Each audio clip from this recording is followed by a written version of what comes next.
I hate to travel. I especially hate to travel for work. About a year ago, I had to travel somewhere that was only 3 hours away from my job. The area I had to go is considered beautiful. Did he just say he had to travel 3 hours from... Somewhere that was only 3 hours away from my job. The area, a year ago, I had to travel somewhere that was only 3 hours away from my job. He had to travel 3 hours away from his job. Okay. I thought he meant from his house or some shit. The area I had to go is considered beautiful by the people who visit. I thought this would be a great excuse to bring my wife with me. She hates when I travel for work, so this seemed like a good opportunity to include her. I figured she could enjoy the sights, go hiking, shop, or just sit around the house. Either way, I'd be around every afternoon and night for us to do whatever she wanted. We rented this cute little house that was mostly secluded. Not like in the middle of nowhere, but definitely separated from the other houses by a bunch of trees. That first night we arrived, we looked around the house, and I remember my wife saying that she would love to buy a house like this. Even though it was small, it had a large basement that was filled with storage. Little did I know that our short trip was only going to get worse from here. That first morning, I woke up at 6 a.m. to get ready for work. After I turned my alarm off, the first thing I noticed was that my wife wasn't in bed with me. That caused me to jump out of my bed with a little fire in my step. I went out into the kitchen, and she was sitting on one of the bar stools drinking coffee and scrolling on her phone. When I asked her why she was awake, she told me that she couldn't sleep. She woke up in the middle of the night. When she rolled over, she thought she could see someone standing in the corner of the bedroom. She tried to squint. I have a story to tell. I went to Joshua Tree with my girl, I think 2 years ago for my birthday. And we stayed in like a similar place like this. Literally like this, but except imagine the windows you see here, but like no curtains, no nothing. It was just like this like upstairs window balcony type thing. It was all clear, you could see through it. And when we slept, we barricaded the doors, or we put like chairs under like the doorknobs. Like it was really sketchy. And it was like not like this where there's like trees around it. I mean, if you've ever been to Joshua Tree, you know it's just like it's like a desert, you know. But it just reminded me because I didn't see a silhouette, but we heard something at night, and we went to go check it out together. And yeah, it's really creepy though when you're staying at like an Airbnb and like in the middle of nowhere, like in nature. Yeah, that just came into my head. Sorry. Focus her eyes, but it was too dark to be certain. She rolled over and couldn't get back to sleep. She said she almost fell asleep at one point, but thought she heard a noise from the same corner, and after that, she was wide awake. She said she just couldn't shake the feeling that someone was watching her. At 5, she got up, made coffee, and had been sitting out there ever since. I felt terrible for her. I could see in her face that she was exhausted. I could even see that she was still a little scared. I got ready for work, and before I left, I asked if she was going to be okay. She told me that she was going to get ready and go explore the town while I was at my work obligation. She didn't want to stay at the house alone longer than she needed to. As I was getting ready to leave, she was laying out clothes on the bed for after her shower. I kissed her goodbye, and she jumped in the shower. According to her, when she got out of the shower, she noticed that her clothes were slightly different from how she left them. Bruh. Instead of being folded neatly and stacked on top of each other, they were half folded and just thrown into a single row. She was on edge, but said it must have been her imagination. So in the time that they were downstairs or wherever they were having coffee, a person snuck in or was already in, and then when she went to go lay out her clothes, where was the husband at then? Like how was her clothes like quickly like scattered or whatever? Like I feel like I don't know. She got dressed quickly, but couldn't find her socks. She knew she had left the socks out, but now they weren't there. She felt like she was going crazy. She grabbed another pair and ran out of the house. She Ubered to town since I had the car. I could tell something was off. When she was texting me, I was getting these one-word answers, and that's not like her. I got out of my work meeting early, so I met my wife for lunch in town. She didn't look well. This is where she told me about the clothes situation and how her socks were just magically missing. I didn't know what to say. I believed her, I just didn't have a solution or idea what could be happening. Since I was done with work for the day, we spent the rest of the afternoon in town and had a great time. That night, we had dinner at the house, and my wife looked much better. Whatever weirdness was happening before and bothering her looked like it was over now. In the middle of that night, she woke me up. She told me she heard a weird noise. As soon as she told me, I could hear it as well. It sounded like someone walking around in the house. I could see her shaking. She begged. Why do I think it's like the property manager, like the owner of the house that is walking around? Not to leave, but I needed to know if someone was in the house. I quietly walked through the house, and the only thing I noticed out of the ordinary was that a closet door was open. I know this is stupid, but I assumed the door just opened on its own. I know it's unlikely, but I've had doors do that before. I even rationalized in my head that the sound we heard must have just been the door opening. I even looked inside the closet just to be sure, and it was empty. I told my wife the house is clear, and that we had nothing to worry about. She had it in her mind that something wasn't right. She couldn't sleep. I decided to stay up with her for the rest of the night. That morning, I got ready for work, and she also got dressed. She didn't want to stay 1 second in that house without me. We met up for lunch again, and she asked if we could go back and pack our things so we could leave. Wait, where are they packing their clothes if the supposed person is in the closet? Like, where are you packing your clothes in, or where are you storing your clothes if it's not in the closet? You get what I'm saying? Because if you were to check, if the person was in the closet, you would have been found them. Because you're checking the closet to get your clothes. So then, I don't know. This story is like being like if it were me, I would just like check every room. If like eventually I would find the person. But then again, I wouldn't even stay this long. I'd leave the minute I'd notice if my clothes was rearranged, and I literally just put it out and it got rearranged. I don't know. These two people are dumb as fuck. I felt terrible because I had to tell her that we needed to stay one more night. The next day, I had one more meeting in the morning that I couldn't miss. This wasn't the trip I wanted for us. The thought of staying in the house one more night for her was crippling. I offered to get us a hotel room, but because I spent so much on the house, she agreed to tough it out one more night. When we got back to the house, we packed everything up so we could leave right after my meeting in the morning. We ordered a pizza that night and sat in the living room for a while. I could tell that she didn't want to go to sleep. We ended up playing this trivia game on my phone for a while. Every so often, we would hear this noise coming from the basement. Every time we heard it, my wife would crumble. I tried telling her that it must be the house just making noises, but she couldn't accept that. Basement?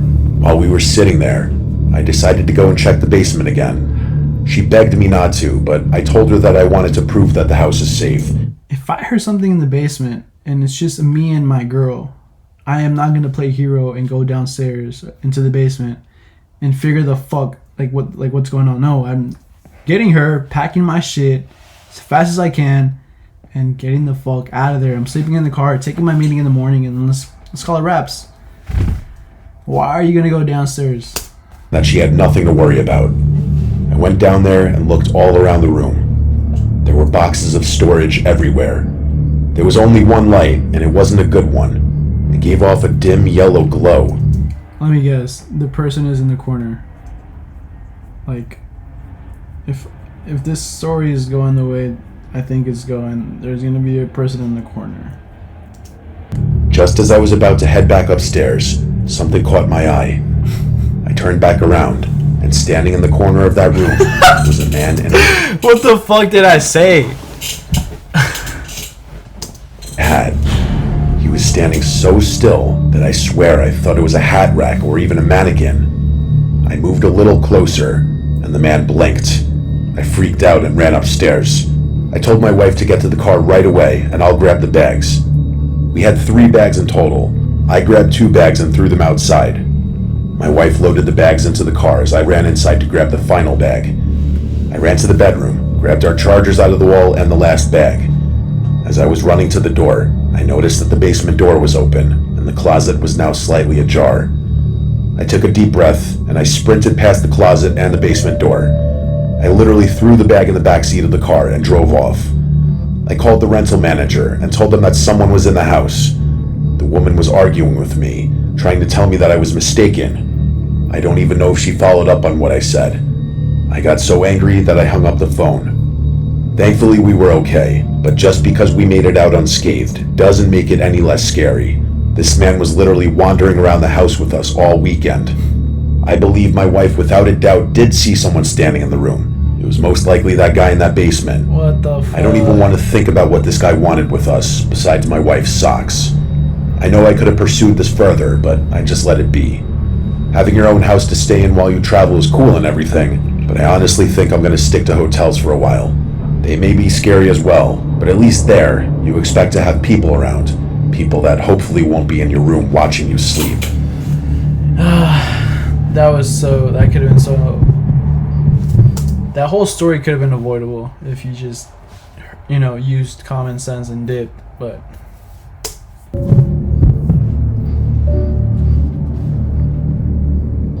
I like to travel, but I don't like to travel alone. So sometimes I'll pay the way for the girl I'm seeing at any time to accompany me. One of the more memorable trips was my trip to Costa Rica with this girl Julie I was seeing. We stayed at the Four Seasons, a damn beautiful resort in every way. One of the nicest places I've stayed. The trip was memorable, not just for its beauty, but the insanely weird and disturbing experience we had towards the end. We were staying there 4 nights, which, trust me, already cost me a pretty dollar.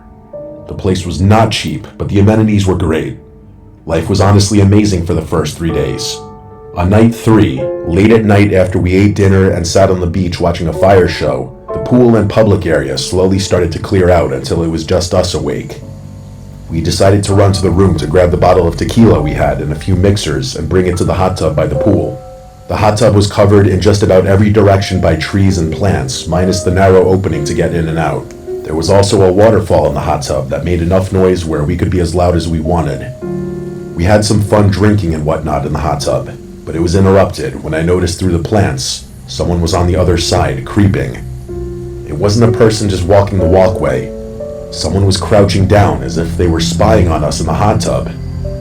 I shouted hey, and then got out of the hot tub, which, let's face it, getting out of a pool or hot tub takes a few seconds to do.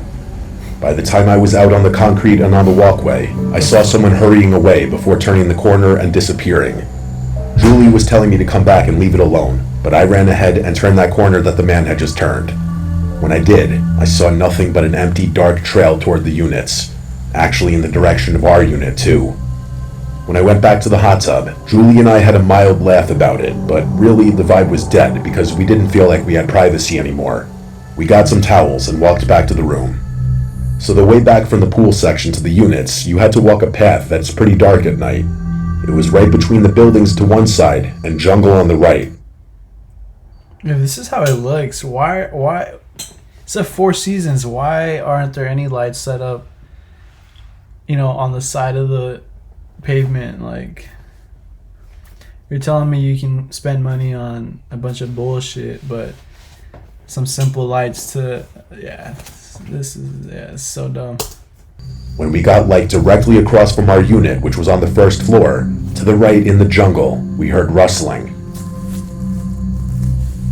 It's a jungle and there's animals, so you'll hear rustling everywhere, but this rustling stood out because it sounded bigger and more intense. It sounded human-made. Julie was scared and said, "Let's go in, please." I told her to go and gave her the wooden key card. I took a closer look into the jungle, and I started to hear this buzzing sound. It didn't sound like a bug or animal. It sounded like a human making a low grumbling or buzzing noise with their throat.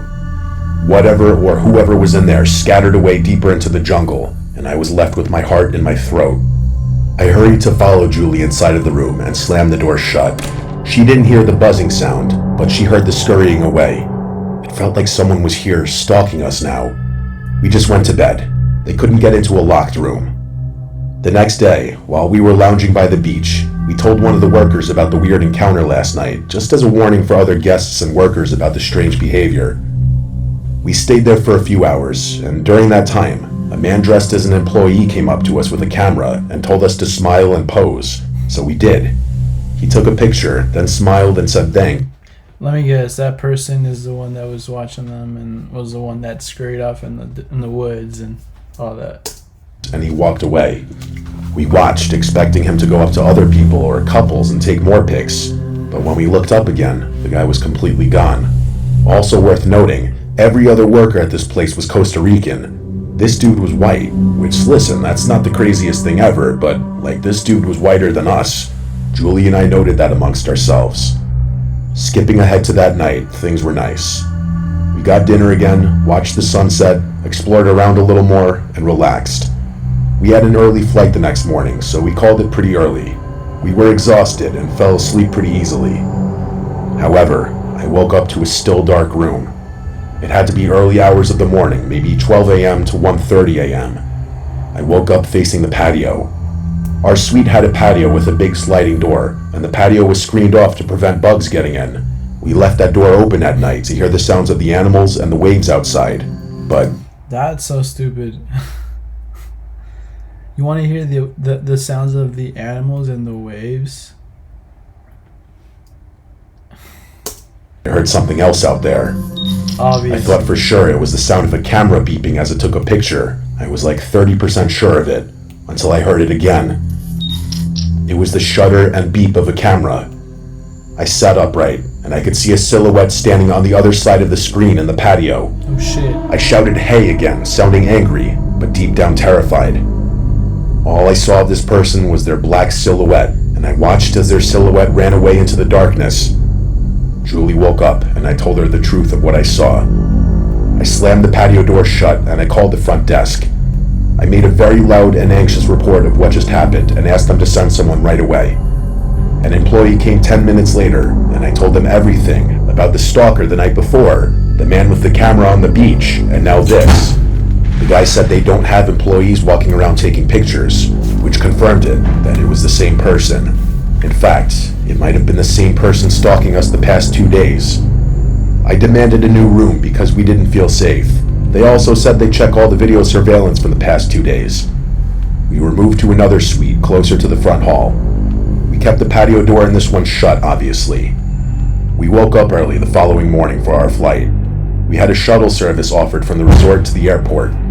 While checking out at the front desk, they showed us the video footage of the man who was stalking us. He was creepily walking around the resort. He only took pictures of us based on the videos we were shown. It was the most horrifying, confusing thing. We couldn't stay for too long because we were in a hurry, but they told us if they found the man, action would be taken. We were just relieved to be leaving there. I followed up with the resort a few days later, and they apologized for not having any updates, which was disappointing. I don't see Julie anymore, but this was a really crazy and disturbing story the two of us share that I sometimes want to reach out to her about just to talk about again. Damn. Not only did bro go through probably one of the most traumatic experiences of his life, and then didn't end up getting trauma bonded with this person, and yeah, that sucks. And he spent a hefty penny apparently on this shit, so.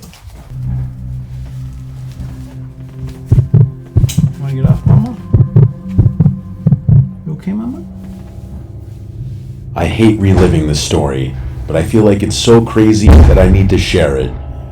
Last year, I got a week and a half off from work, so I decided to travel back home to see my parents. I work in South Carolina, but my family still lives in Massachusetts. It's not right around the corner, but it's an easy drive nonetheless. My parents are older and retired. They don't get to leave the house much because my dad hurt his back when he was still working. My genius idea was that I was going to drive throughout the night and surprise my parents in the morning. I only told my brother I was coming home, just so somebody knew. Usually I hate driving at night, but I found that this specific drive is way easier overnight. There just isn't that much traffic, so I can throw something on to listen to and I'm chilling. My least favorite part of the drive is when I have to go through Pennsylvania. No disrespect to my people in Pennsylvania, but that state just feels like it never ends. It's all mountains and winding roads. Not to mention, I feel like every time I drive through PA, it's so foggy that I feel like I'm driving through an endless wall of white. This trip was no different. I was white-knuckling my way through until I came across a detour sign. Apparently there was an accident, so I was being redirected off the highway. I continued driving for a while, and I felt like I was lost. It was just a dark, foggy road. There was no sign of life anywhere. Of course, my phone didn't have service either, so I couldn't even use that to figure out where I was or where I was going. It had been hours since I left South Carolina, and I was exhausted. I was looking for a gas station or even a rest stop. I just needed to shut my eyes for a second, but I didn't feel comfortable doing it on the side of this desolate road. Something about driving in the fog and focusing extra hard makes me super tired. I started to doze off purely because of exhaustion. I've driven past the road exactly like how he's describing it. I think we were going to Chico, my girl and I, again. We were going to Chico, and we usually go down, or we go up north using just the 5, and then I think we go and merge into the 99. But anyways, this time we were just relying on Apple Maps to take us there, and it took us down this weird side path. It was the most scariest 30 minutes of our lives, because it takes you off like a normal highway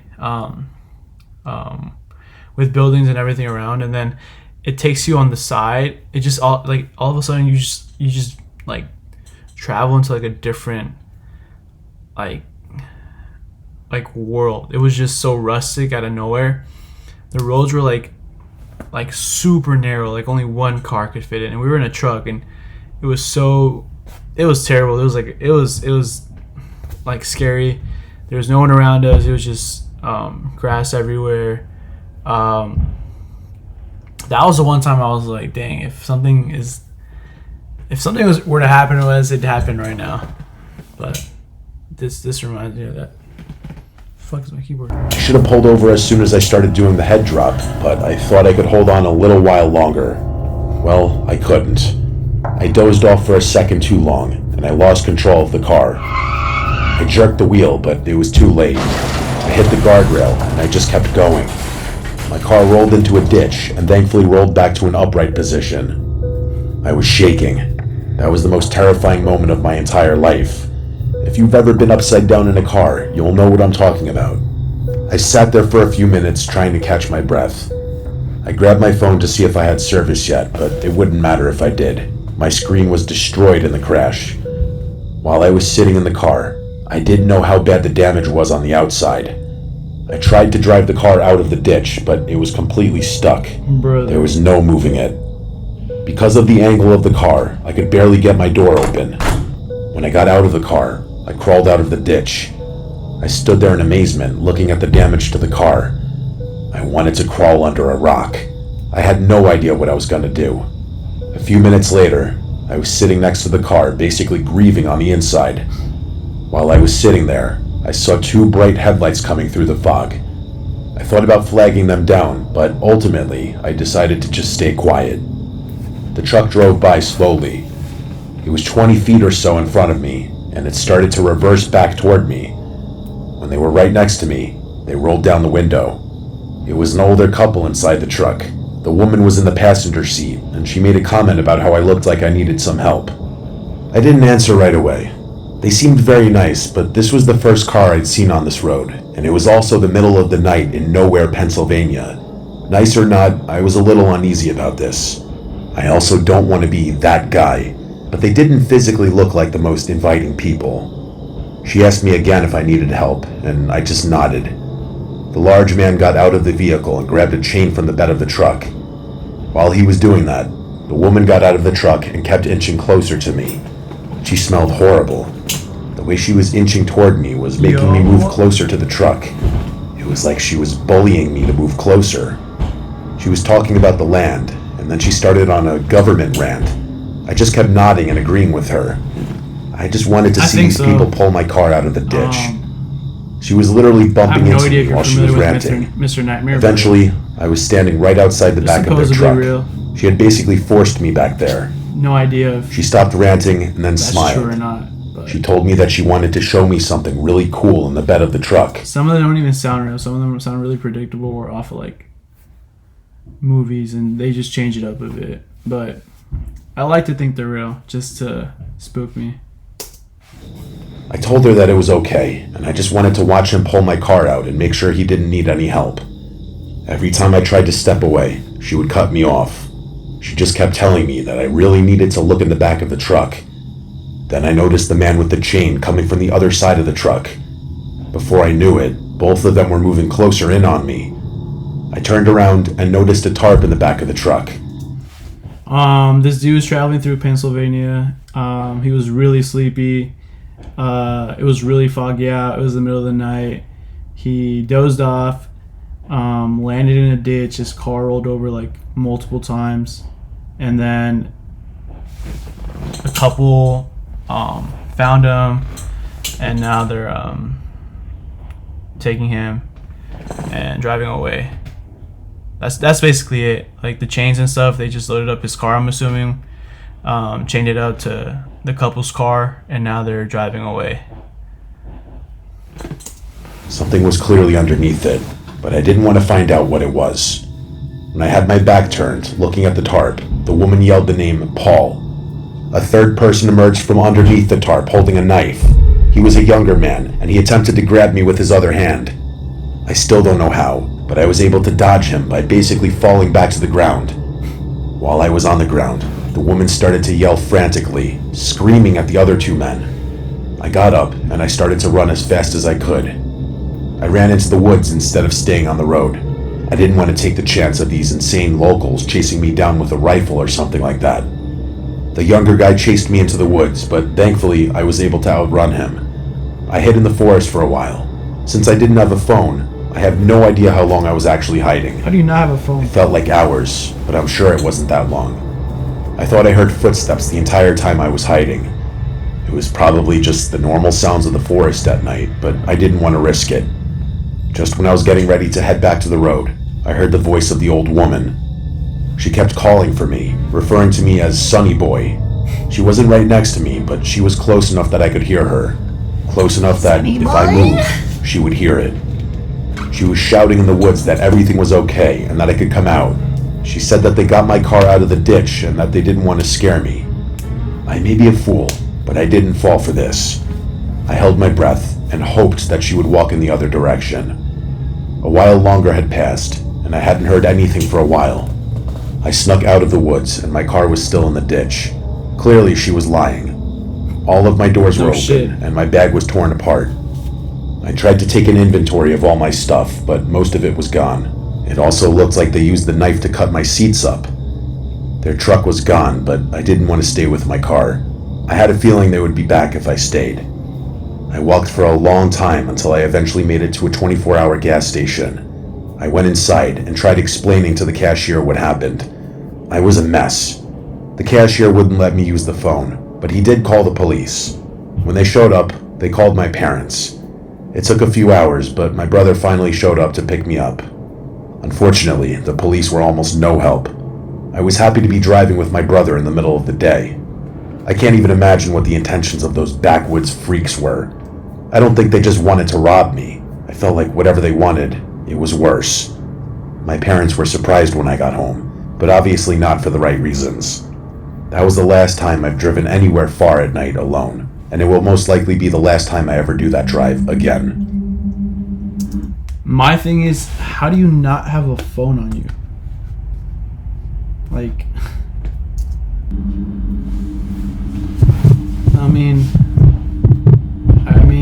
I don't know. He did roll around in a ditch. When people think about traveling, oftentimes they think about traveling somewhere with a beach. Hell no. That's because most people need a break from their job or I hate the water. school to get away, and what better place to unwind than on a nice, relaxing beach? This story, unfortunately, was not a relaxing getaway. A couple of years ago, my girlfriend Allie and I took a trip down south to enjoy some much-needed vacation time. We both work as nurses, and any nurse will tell you, sometimes you need a break. We live in New Hampshire, which is beautiful, but we wanted some of that southern sun. We booked a trip to Key West, Florida. Allie hates to fly, so we made the over 24-hour drive to Florida. I hate to fly too. Because we had so much time saved up for vacation, we took 2 weeks off, so the drive wasn't nearly as bad because we made several stops on the way. We got to Florida a few days later, and we were blown away by how amazing our resort was. We were right by the ocean. The trip was everything we needed. Most of the trip served its purpose until one terrifying night. Our last night in Key West showed me that it doesn't matter where you are, things can happen out of your control. Allie and I were lying on the beach watching the moon reflect off the water. It was one of those nights where the light from the moon reflecting off the water was literally bright enough that it didn't even look like it was nighttime. We had a large beach towel on the sand, and Allie was lying in my arms. We didn't know this at the time, but I actually had her engagement ring in my pocket. This was going to be our big night. I started to be romantic and sweet, feeding her mushy lines. At first, she was loving it. Then I noticed she got quiet. It was like she wasn't responding at all. For a second, I thought she might have fallen asleep. I asked if she was still alive, and she apologized for getting quiet. She said she got distracted by 2 people who were standing kind of close to us. She said it looked like they were staring at us. I sat up a bit and looked for the 2 she was talking about. Just as I sat up, we saw the 2 people walk up to us. It was an objectively beautiful girl, but she looked off for some reason. She had wild curly hair. From what I could see of her eyes, they looked very dark. She had just a beach cover-up over her bathing suit, and she was with a man. I assume it was her boyfriend because she was holding his hand in a loving way, almost like she was leaning on his arm. He had a huge beard with long brown hair that was pulled back in a bun. He was wearing a red flannel that was unbuttoned with no shirt underneath, and just plain bathing suit shorts. Even at night, it was very warm for a flannel. Sounds redneck. Once they got over to us, they just stood there. They were standing uncomfortably close. Because we were basically lying down, they were standing over us, both of them just looking at us, smiling for no reason that I could think of. Finally, Allie said, "Excuse me, can we help you with something?" The woman, still smiling, said in a slow, soft voice, "You 2 are quite beautiful, you know." I was completely speechless and at a loss for words. My girlfriend just said, "Thanks, you can leave us alone now." Allie's one to speak her mind. Maybe it's the nurse mentality in her, but she doesn't take any crap. Stand up for yourself. The woman looked at me, and then at Allie, and then said in a haunting voice, "No thank you." All while this was going on, she still continued to smile. My thing is, why don't people just fight back? Like, bro, if it were me and my girl and these 2 people rolled up on us and told us, "Oh, you're really pretty," looking at us like this, and then my girl saying, "Oh, get the fuck away," and they're like, "Nah, we're just stay here." Bro, get up, bro. Deck the guy. Tell your girl to fuck up the other girl and let's go. Come on. Her boyfriend just stood there, stiff and not moving, but still smiling. After a moment, another couple came over.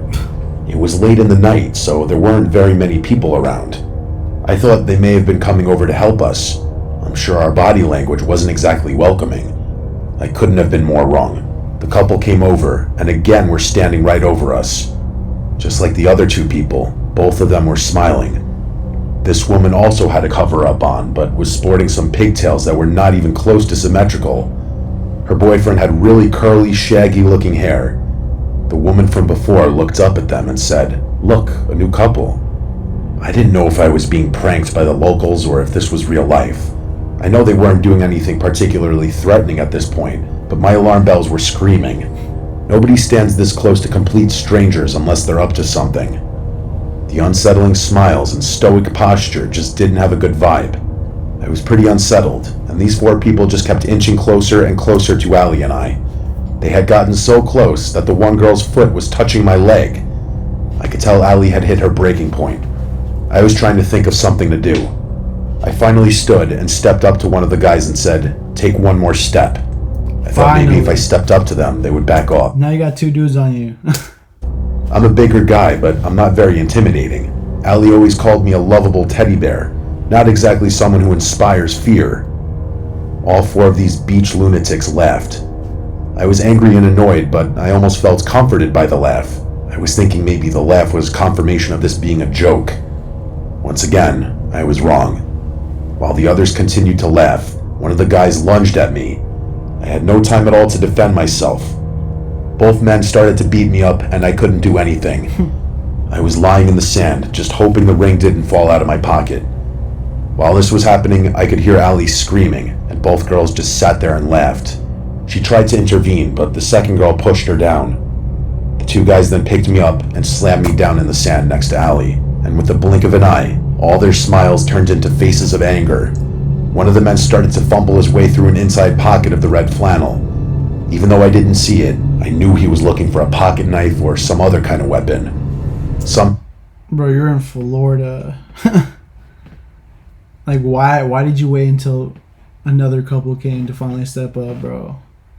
This is like your fault at this point. Like, I would have been stepped up. I would have been like, distance. It's the first rule, bro. Keep your, at least, like, make sure nobody gets in within, like, your arm range, bro. I had the mindset to pull off an unthinkable move. I don't know what came over me in the moment, maybe fight or flight, but I kicked the ankle of one of the girls because she was still so close to me. It was a hard kick, so she stumbled. Her stumbling in the sand distracted all of them for a moment. In this split second, I grabbed Allie's hand and we ran as fast as we could to our resort. I could feel my face bleeding and my ribs were killing me. I looked back one time as we were running, and we could see the two couples standing there, not chasing us. We got back to the resort, locked the doors, and turned the lights off. It was horrible. I still don't know why, but we didn't call the police. Obviously, in hindsight, we should have contacted the authorities right away, but at that moment, we didn't want to bring any attention at all to our location. The next day, we checked out early from the hotel so we could leave for home. The entire time we loaded up the car and checked out, we kept looking over our shoulder. Every person out of the corner of our eye we assumed was the beach couples. We didn't want to risk running into these mysterious strangers again. As we were leaving the hotel and walking to our car, we saw the two girls on the corner of the street. They didn't see us. We didn't know what to do. We got into the car and drove off. As we were pulling out of the parking lot, we had to pass the corner where they were standing. As we drove by them, both girls noticed us. They smiled and waved like we were old friends. Once we hit the road, Allie called the resort and informed them what happened. They apologized and said they would look into the matter. I'm not sure if anything was actually ever done. I realized that this isn't your typical scary ghost story or whatever, but it was so much worse. We're lucky we got out of there with no physical injuries. Unfortunately, the memory of this horrible night will most likely stay with me forever. These stories make me so mad because you could do so much before it gets out of hand, but people are just dumb as shit.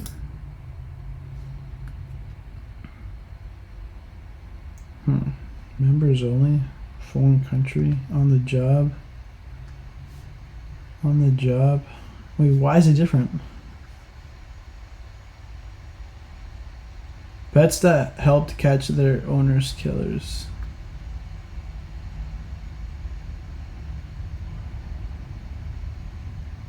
So sounds interesting. On the evening of December 24th, 2001, 48-year-old Kevin Butler was at his home in the Pleasant Grove neighborhood of Southeast Dallas getting ready to head out for Christmas Eve dinner with his best friend Michael DiNardo. What Kevin didn't know was that two men had spent most of that afternoon drinking in their front yard a block behind his house and were planning to come over that night for reasons that had nothing to do with Christmas. Butler lived alone in his house and ran a local swimming pool company out of the area. According to his sister Kathy, he took in stray cats and dogs and treated them with love. The one he was closest to was an 18-inch white-crested cockatoo Kevin had taken in 2 years earlier from a roommate who'd have to move and couldn't bring him along. Kevin named him Bird. From people who knew their relationship, they knew one thing about Bird. He didn't take kindly to strangers. Back at the restaurant, after waiting for an hour, Michael DiNardo started to worry about his friend. Kevin wasn't picking up the phone, and that wasn't like him. After several calls went to voicemail, Michael decided to drive to his house to check up on him, but when he pulled up into the driveway, it was clear something was wrong. The front door of the house was wide open, and even though it was late at night, the lights inside the house were still on. Looking around, Michael also noticed that Kevin's pickup truck, the one he used to park in the driveway, was gone. Fearing something terrible had happened to his friend, Michael called 911. When officers from the Dallas Police Department arrived, they found the house ransacked.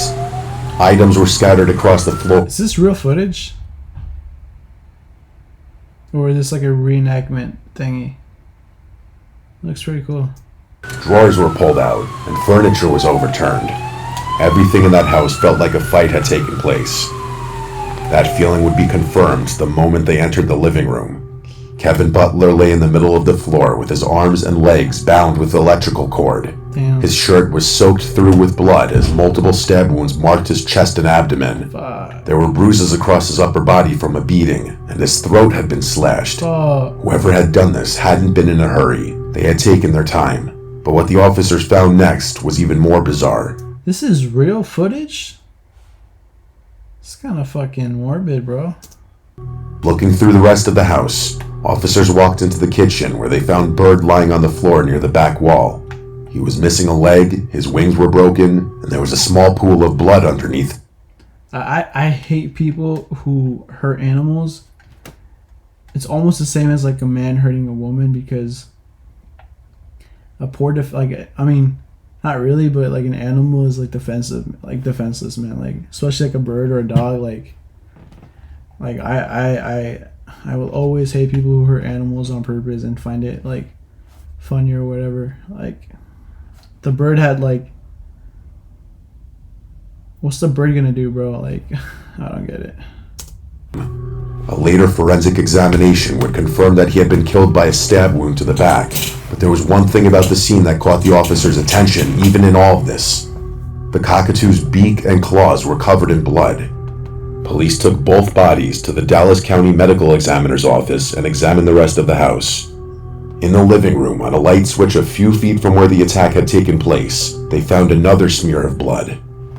The same kind of blood was on the handles of 2 of the 4 knives recovered from the scene, but after forensic testing, it would later come to light that none of the blood at the scene had come from Kevin or Bird. Whoever had walked into Kevin's house that night had walked out of it bleeding.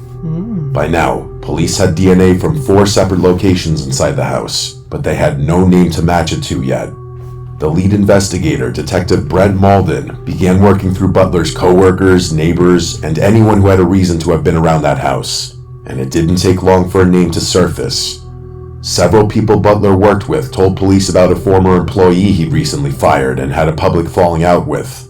That employee was 22-year-old Johnny Cerna, and he lived a block behind Butler's house with his 30-year-old half-brother Daniel Torres. Cerna had worked for Butler's pool company for some time. The exact length isn't on the public record, but it was long enough that Butler had come to trust him with company money. One day he was given a payment to cover an above-ground pool liner, but somewhere between Butler writing it out and the bank processing it, Cerna altered the check. When Butler found out, he fired Cerna on the spot, and in just a few months, what had started as a workplace dispute had turned into something else entirely. Malden brought them in for questioning a few days into the investigation. Both denied being anywhere near Butler's house that night.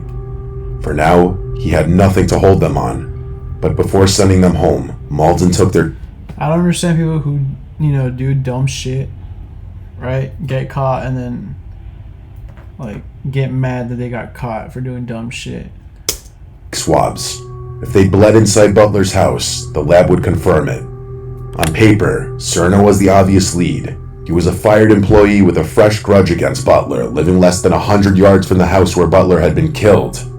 So all that was left now was to wait for the DNA results to put Cerna into that house. I wonder how the bird didn't die, right?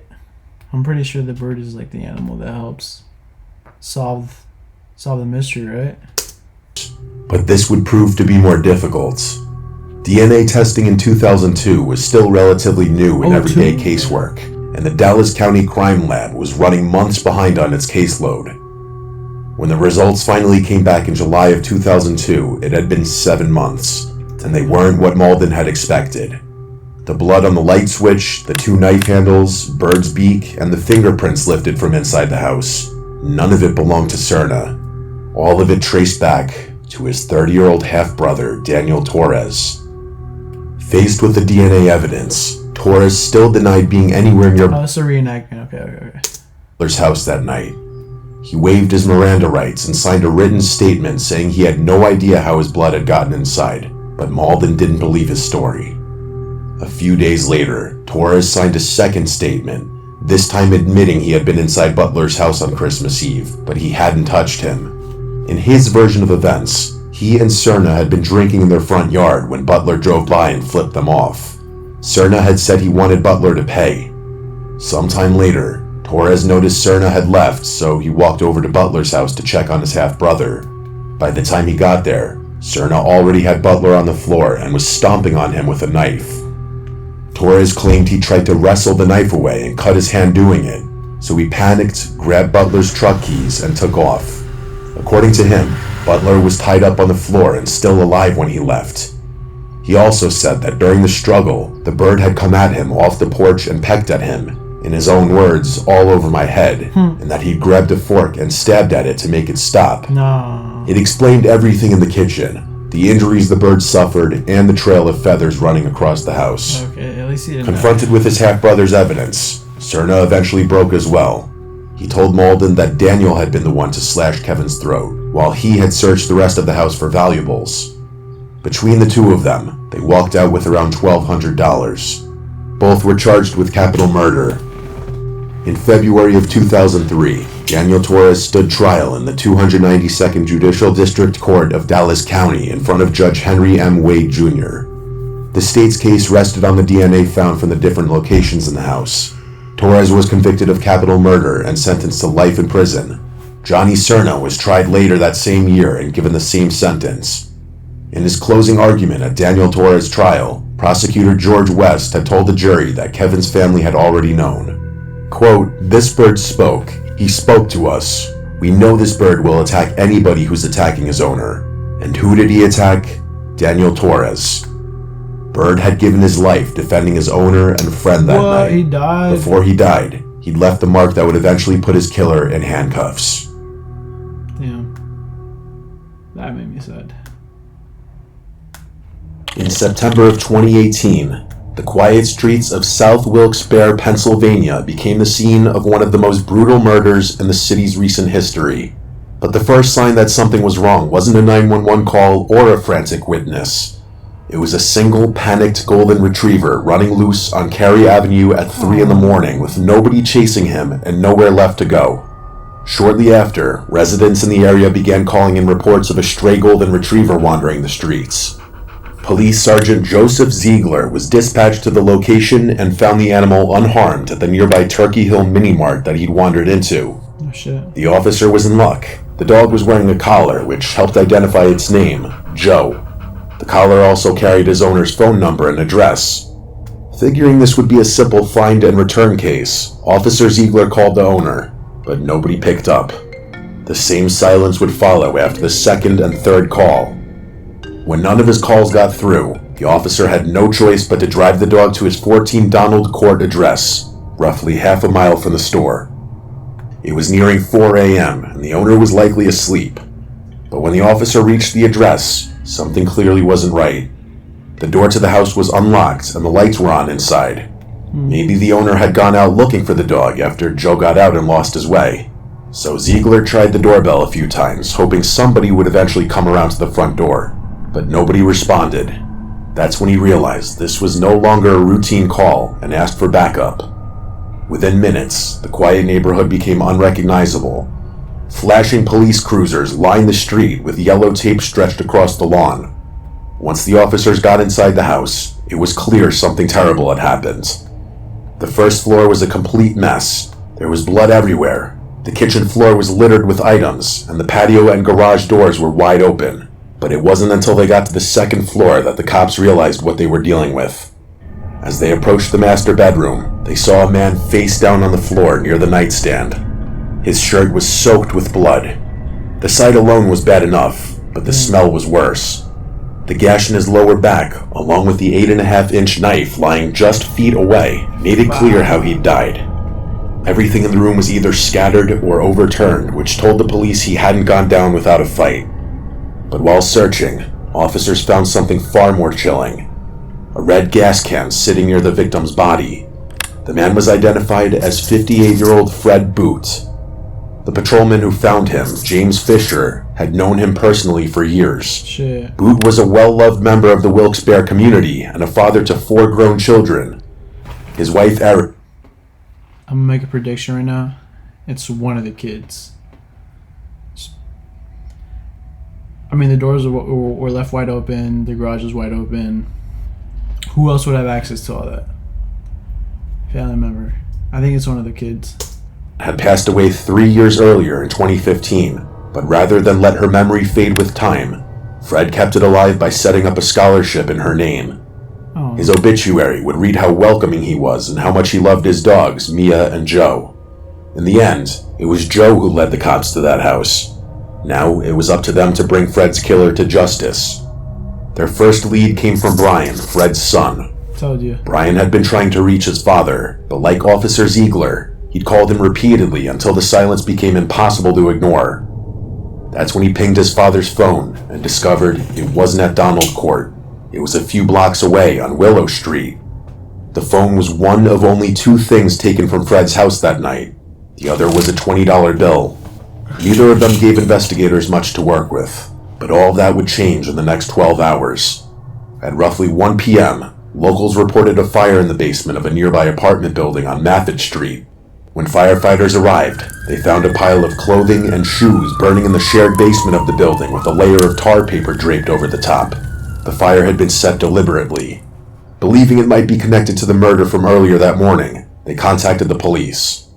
The pattern on the soles of the shoes was an exact match for the bloody footprints leading away from Fred Boot's bedroom. Whoever had tried to burn Fred's lifeless body the night before had later gone to 95 Maffett Street One of the sons. to destroy any evidence of their presence. This was the killer's second attempt to erase himself from the evidence, but it would fail spectacularly.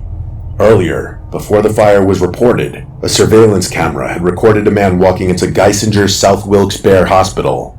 His hands were badly torn up and bleeding, the kind of wounds you'd get from losing your grip on a knife mid-swing. He told the hospital staff he'd been assaulted the previous night, and they had no real reason to question him, but the cops eventually would. That same day, a woman named Carmen Cardy walked into a police station and reported her 14-year-old daughter, Louisa Reyes, missing. According to Carmen, Louisa had left the night before with her boyfriend and was potentially in danger. That boyfriend was the same man captured on the hospital surveillance camera that morning, with his hands wrapped in bloody bandages. In the span of less than 24 hours, police were now juggling 4 separate incidents: a murder, an arson, a hospital walk-in with knife injuries, and a missing teenage girl. And all 4 led back to the same man, 31-year-old Reynaldo Mercado. Oh shit. Maybe He I was lived in the wrong. building at 95 Maffett Street, only a few blocks from Willow Street, where Fred's phone was located. The same building where the basement fire had been set hours earlier. Mercado was staying there with Louisa, the 14-year-old daughter of Fred's ex-girlfriend. She had once lived at Fred's house herself with her mother Carmen until Fred ended the relationship that summer. But by the time police had pieced this together, Mercado was already across state lines planning to flee the country to the Dominican Republic. He would have been successful if it wasn't for one mistake Mercado had told his uncle. He and Reyes had shown up at his uncle's house in West New York the night before. The plan was simple: get into New York City in the morning, get a passport, and fly out. Jose didn't believe him at first, so Mercado pulled up the local news reports from Wilkes-Barre and showed his uncle the headlines about Fred Boot. Jose Mercado had just listened to his nephew confess to killing a man in Pennsylvania, and like any responsible citizen, he told the police everything. Mercado was arrested in West New York the next day and was extradited back to Wilkes-Barre that same week.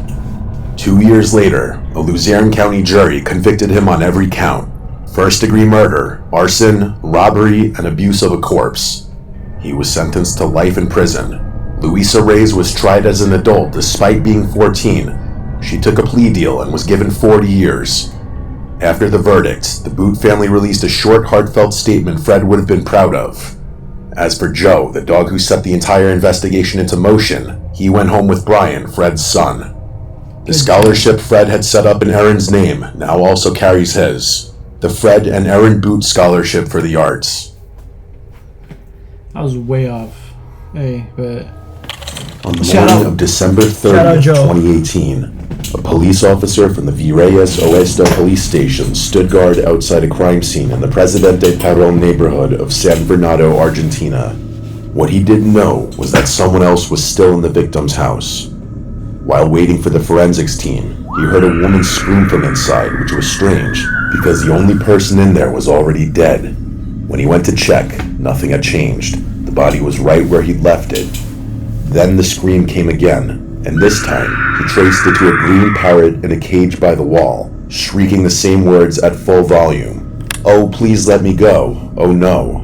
And at first, no one took it seriously. It was too strange to be a clue, and too senseless to mean anything. The reason the officer was there in the first place was around 6 a.m., a man named Miguel Santorino Roland called 911.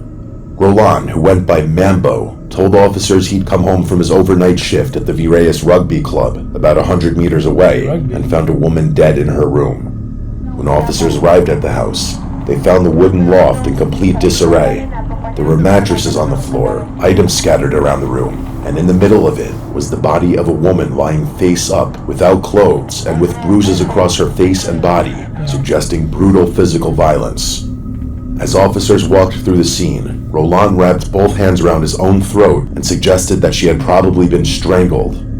This was strange, considering the forensic team hadn't arrived yet, and nobody in that house should have known how she died. The woman was 46-year-old Elizabeth Alejandra Toledo. Known to the people around her as Ellie, she had a moderate intellectual disability and rented the wooden loft at the top of House 27, at the corner of Boedo and Garidi Streets in the Presidente Perón neighborhood. The parrot in the cage was hers. Ellie had raised it in her care and called it Patchouli. Over time, the two of them had grown close enough that the bird had learned the sounds and phrases of her daily life. Apart from her pet, she shared the house with 3 men. Roland was described as her partner. The second man was 64-year-old George Alvarez, known as Tio George. The third had been kicked out by the landlord 2 weeks earlier, specifically because the landlord had caught him physically abusing Ellie. According to people in her life, the abuse had been going on for some time. None of it had ever been reported. Within days, prosecutor Bibiana Santella from the Gender Violence Unit of San Fernando had all 3 men brought in for questioning. The third was cleared almost immediately when the landlord confirmed he'd been expelled from the property roughly 15 days before the murder, which gave him a verified alibi. That left Roland and Alvarez, who were arrested in January 2019 and held in pre-trial detention, neither of whom agreed to testify. In the meantime, the autopsy was performed by Dr. Federico Corasaniti, and it confirms that Ellie had been sexually assaulted during the attack, hit multiple times, and then manually strangled, which eventually took her life. All of these injuries had been inflicted while she was still alive. Damn. As a result, after nearly 3 years of pretrial detention, Roland walked out a free man. But during the trial, the prosecution also brought forward evidence that went beyond the question of who killed Ellie, and spoke to what her life had been like before the night she died. One of those details came from the police officer who had been stationed at the loft on December 30th. He told the court about the scream he heard coming from inside the room, and the words he eventually traced back to Patchouli's cage. "Oh, please let me go. Oh no." These words were formally entered into the case file as evidence, and they were not the only words Patchouli had learned. A neighbor who ran a small shop down the street and used to sell Ellie birdseed for the parrot also appeared in the case file, and said she had once heard the parrot repeat a different phrase, "Why did you hit me?" And she remembered exactly when she heard it. It was right around the time the third man had been kicked out of the house for hitting Ellie. Once you give this detail enough attention, it changes how you see everything else in this case, because for a parrot to commit a particular sentence to memory, it usually needs to hear that phrase repeated many times for the sound to register. "Please let me go," or "Why did you hit me?" isn't something a parrot learns from a single night. So for Patchouli to say those words, Elizabeth would have had to say them over and over across multiple weeks in the same desperate tone every time. This means what the officer heard that morning wasn't a recording of her final moments. It was a recording of her everyday life. A parrot can repeat up to 150 words depending on the species. But specifically, you have to repeat many times for a parrot to say something like that, "No, please let me go." It's quite complex what the parrot learned. Imagine what this woman must have suffered before these two men ended up murdering her. As for Alvarez, the evidence against him was much more direct. During the autopsy, the organic remains collected from the victim's body matched his genetic profile. On top of that, an eyewitness also placed him entering and leaving the house around the time of the attack. To make it even more disturbing, roughly 10 days after the murder, an acquaintance walked into the prosecutor's office and reported that Alvarez had confessed to him that he had gone to the house, had sexual intercourse with Elizabeth, and only afterward realized she had already passed. But the forensic evidence proved otherwise and confirmed that the injuries were consistent with sexual assault inflicted while Ellie was still alive. The court convicted him of aggravated sexual assault and femicide and sentenced him to life in prison. Jesus. As for Petrulli, he was taken in by one of Ellie's sisters after the trial. It's not been reported whether it ever repeated those words again, but for however long it lived, it carried the only recording that existed of what Ellie's life sounded like inside that loft. That's sad. In the fall of 1994, a woman's car was found abandoned in a field on Prince Edward Island, Canada's smallest province. The island's a popular holiday destination in summer, but in winter it became cold, quiet, and buried under heavy snow. With a population of roughly 100,000 at the time, it was a close-knit community where pretty much everyone knew each other. But this abandoned car would set off one of the most horrifying murder investigations on the island, and eventually push investigators into territory no murder case had gone before. It belonged to 32-year-old Shirley Dugway. Shirley was a mother of 5. She stood 4 feet 9 inches tall and weighed less than 100 pounds. 4 feet 9. Because of her height, she kept a pillow in the driver's seat of her car so she could see over the steering wheel comfortably. On October 3rd, 1994, Shirley left her children in the care of her father, Melvin, and went out to run a few errands, only to never return home. Well, we found it very odd that no one had reported her missing initially, and of course it raised some suspicion with us. Shirley Dugway had been known in the past to take off for a couple of days and not tell anyone where she had gone and then return. When she didn't come back after several hours, Melvin didn't report her missing right away, as it wasn't unusual for Shirley to take off for a few days without telling anyone. But this time, the previously harmless pattern proved to be fatal. What her family didn't know yet was that the man she'd spent years trying to get away from had already made sure she wouldn't be coming back. Damn. 4 days later, a local woman called police about an abandoned car in a field near Highway 169. The license plates had been removed, and inside, investigators found blood spatter on the windshield and across the interior, the kind of pattern caused by someone being struck repeatedly. The pillow Shirley used while driving was also found close to the car, soaked in blood. For the police, it was the first clear sign that Shirley hadn't simply taken off for a few days, and when they tested it against a sample from Melvin, it confirmed what they were afraid of. The blood carried half of his genetic markers, meaning it belonged to Shirley, but there was no body to be found anywhere nearby, and on Prince Edward Island, where people were not used to violent crimes like this, the case quickly became one of the largest searches the province had ever seen. RCMP officers, 120 military personnel from CFB Gagetown, students from the Atlantic Police Academy, and local residents searched across hundreds of square miles and waterways for months. The first useful item they found was a shovel about a half-mile from the car. Attached to it were 2 long black hairs.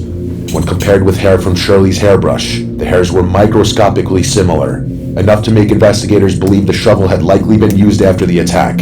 And weeks later, roughly 15 miles away, inside a plastic bag, they found a pair of white size 9 sneakers and a man's brown leather jacket, also stained with Shirley's blood. Shit. The jacket was far too large for Shirley, but when investigators examined the lining, they found something unusual. Roughly 20 brittle white hairs pressed into the fabric. Under a microscope, the center of each hair was much thicker than investigators would expect from human hair. Investigators suspected these hairs to be cat hairs, which was a major roadblock, because no one had ever used animal DNA in a criminal investigation before, and this meant that there was no forensic framework to interpret it. However, by now, the police already had their main suspect. Wait, so they found cat hair in the jean jacket?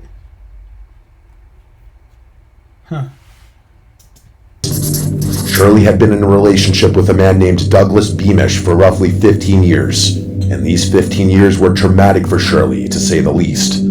Douglas was a demolition worker with a documented history of domestically abusing her during this period. In 1991, a peace bond, Canada's version of a restraining order, had been issued against him. When Shirley finally left and moved back to Prince Edward Island with the kids, hoping the smallest province in the country would be far enough to put distance between her and Douglas, he followed her there. By the time Shirley disappeared, he was living with his parents just a short drive away.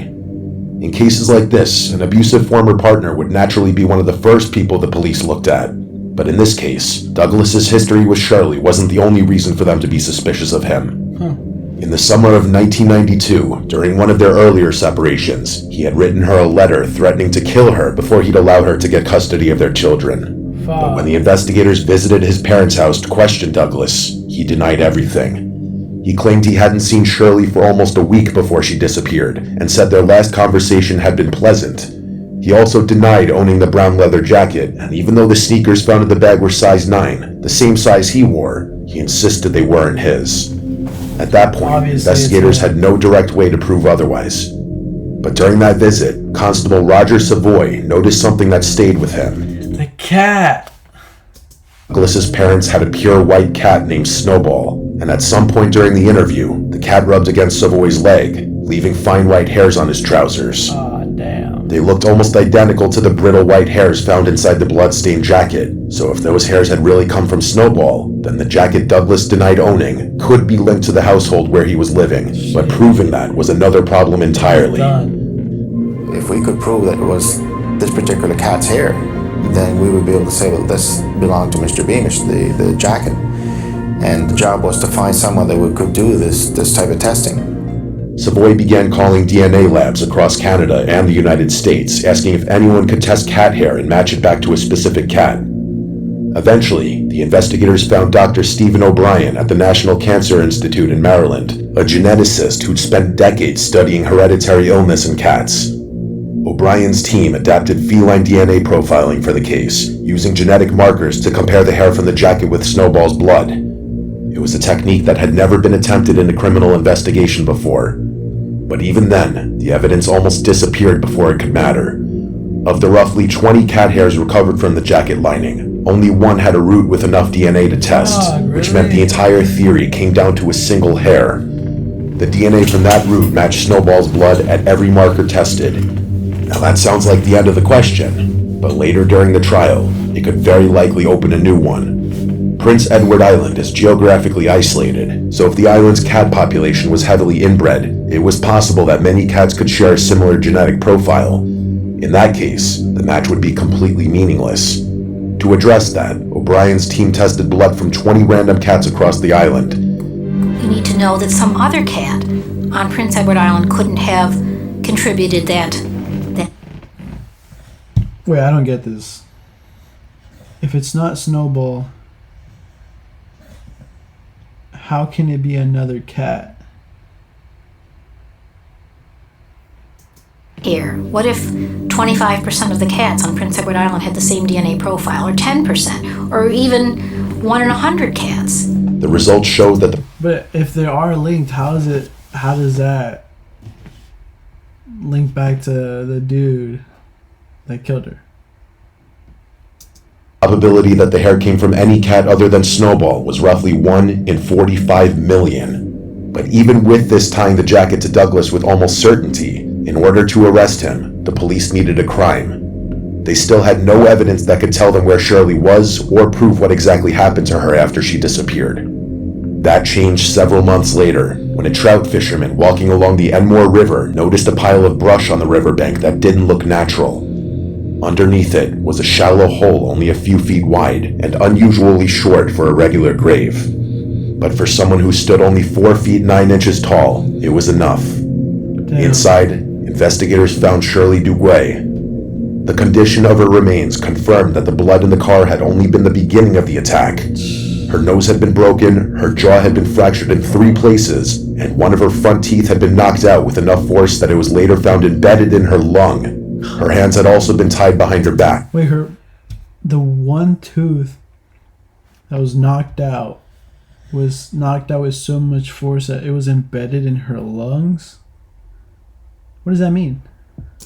And from the injuries, the medical examiner determined that Shirley had died from blunt force trauma and strangulation. Fuck. With that, the missing person case became a murder case. Douglas Beamish was arrested and charged with murder. At trial, the cat's DNA was presented alongside the human blood evidence.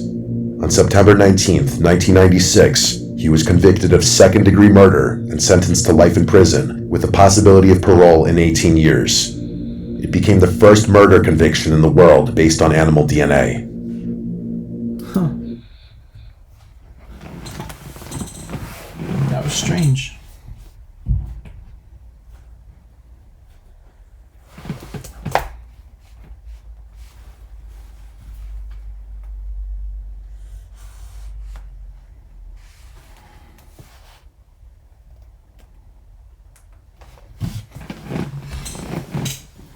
Okay, y'all. I'm gonna call it. Bye. Hop on later. Peace.